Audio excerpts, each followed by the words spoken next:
ပတ်လုံးကိုယ်ွယ်ရာအစစ်ဖြစ်စေခြင်းအလုံးငါ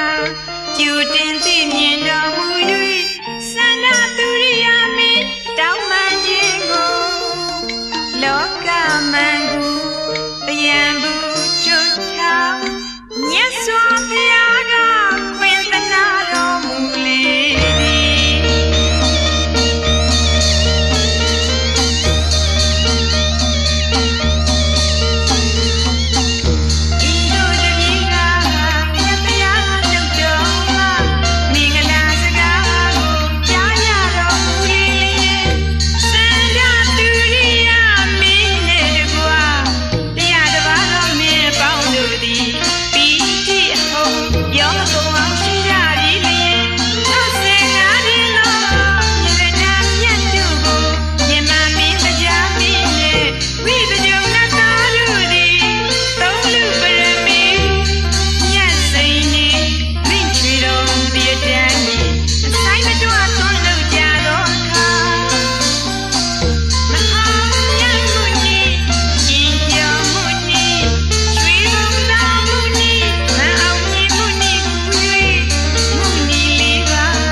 အတုလံတုမရှိသောသဗ္ဗညုတရွှေဉဏ်တော်ရသည့်မြတ်ဗုဒ္ဓရှင်တော်ဘုရားသည်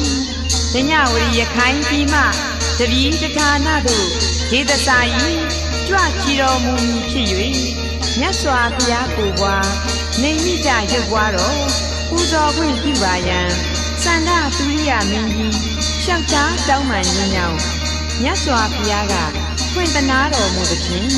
ယမမင်းတရားမင်းနှင့်ဝိတကြုံနတ်သားတို့သည်ဘုရားရှင်မိန့်ချွေတော်မူသည့်အတိုင်းမဆိုင်မတွသွန်းလုပ်ကြသောအခါမဟာမြတ်မှုနိရှင်ကျော်မှုနိရွှေဘုံသာမှုနိမန်အောင်မြင်မှုနိပြီး၍မှုနိလေးပါအထင်ရှားဘွဲ့တော်တို့ဖြင့်တောင်းလုံးကြော်ခဲ့ပါလေဖြင့်